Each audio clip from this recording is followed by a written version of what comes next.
all studies, trying to encourage more rigorous studies for being published and trying to avoid some of the pitfalls. There was a recent statement made by the International Association of Medical Journal Editors, I think that came out around 2005, really saying that for the top journals, they're no longer even going to consider randomized controlled trials unless they've been pre-registered. Again, because of this concerns that they were only seeing positive trials being submitted, which has the potential to mislead. So, Mo alluded to the fact that we're fortunate to be working on a trial where we're co-PIs, where we have engaged industry to support a study. This began when we put out a sort of a small systematic review in CMAG a few years back, which suggested that ultrasound may have a positive role in accelerating fracture healing. And we were subsequently contacted by an industry partner that was involved in this area, and they said, we thought this was an interesting study. We'd like to follow up with you to see, what needs to be done to sort of move this science further. So that was great. Again, this gave us some opportunities we wouldn't otherwise have, but there were some challenges as well. So when you begin research with a partner at McMaster, you have to go through McMaster Legal. And the contract comes down, and the lawyers look at it, and they say, we'll take this, we won't take this. The first 5 iterations of the contract contain explicit language saying that the sponsor could disallow publication of our study at their discretion, right? And the lawyers here will not let you sign a contract like that. So they kept taking it out, but it kept finding its way back in. And it became almost sort of comical after a while. We said, we told you we can't sign this. And they said, and they did agree to take it out. But again, you can understand from an industry perspective, they're saying, well, we're talking about an investment of time and money, and you're saying we have to step back from whether or not this gets out there and whether or not it's published. I mean, this is a big leap of faith for us. And we said, well, that's what we have to do. Our mandate is to put it out. We hope it's positive. We like to work on positive trials, but whether it's positive or not, we want to put it out there. The other issue that came up is a number of the existing trials had focused on radiographic fracture healing. And, I don't know if the clinicians in the room have a different experience than we did, but, we've never heard of a patient coming in saying, I'm worried my x-ray might not be optimal. Or perhaps cortical bridging at one of my, tibial areas is not as good as it could be. Patients come in about pain, about function, about the inability to weight bear. And we felt very strongly that an important advancement over the prior studies would be to look at patient function as a primary outcome. But it took about a year of negotiations to sort of come to that agreement. And we finally agreed on a co-primary outcome, radiographic healing as well as functional outcome.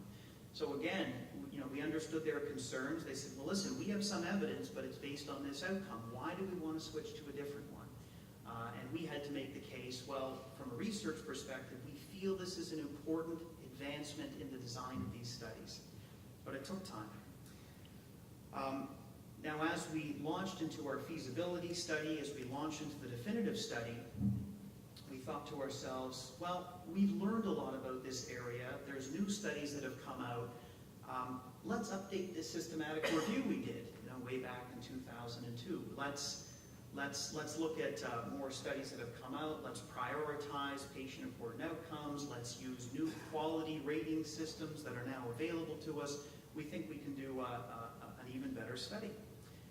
And I think we did. So we put this out a few years ago and we said, there's a lot of promise here for this intervention. When you look at radiographs, there does appear to be a consistent effect on accelerated healing.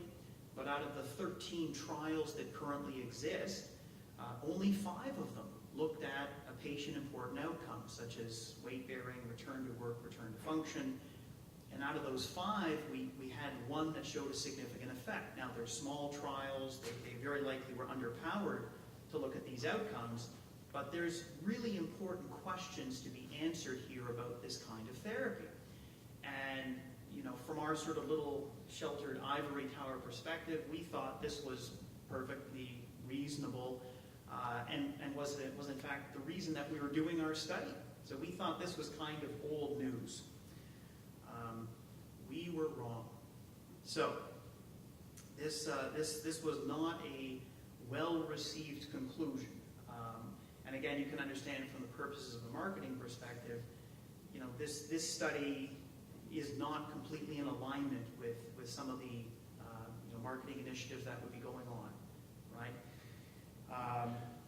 And there was some challenges there. There was a visit that Mo had from some of the managers fairly last minute saying, this guy is not really very helpful in terms of writing up these kind of studies.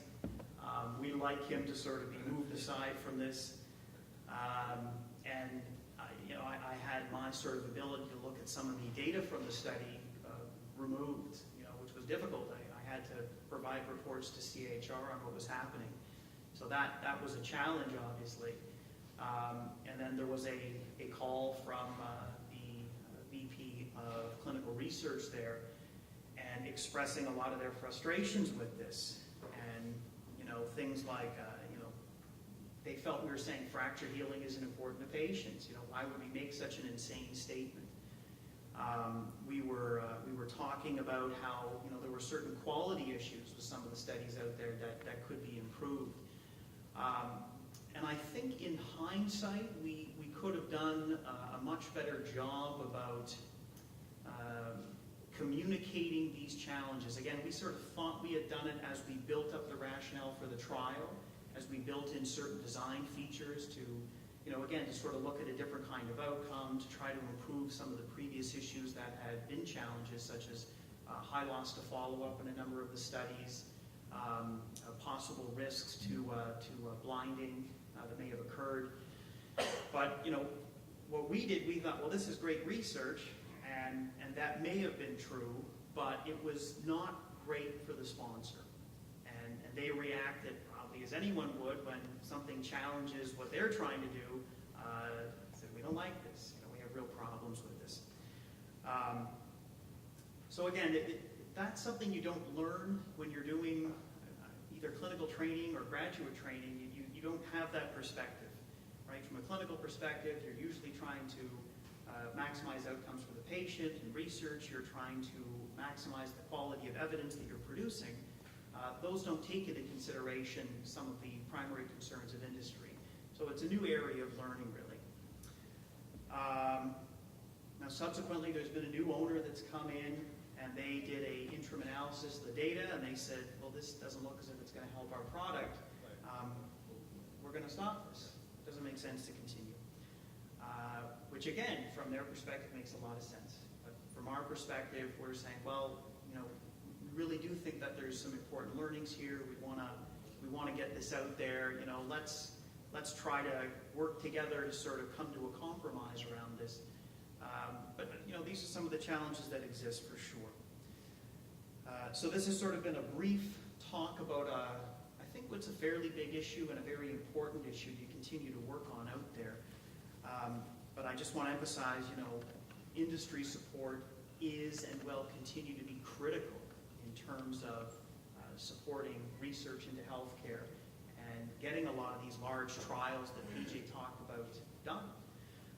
But at the same time, there's this potential for diverging interest to conflict. And what I would really suggest, based on my experiences to date, and I'm sure I'm going to continue to learn more about this as we go on and embark on other adventures, is you should really seek out some guidance and advice about this from investigators that have been involved. You should have some very clear discussions with the sponsor about their needs and expectations and what you're able to provide. And the ultimate idea would be to ensure enough freedom from an academic perspective that you can do what you want to do and put it out there, but also providing sufficient safeguards and confidence in the sponsor that they feel they're going to have an opportunity to provide input and to make sure that their concerns have a place at the table when studies are being done, when results are being explored, and when they're being written up for publication.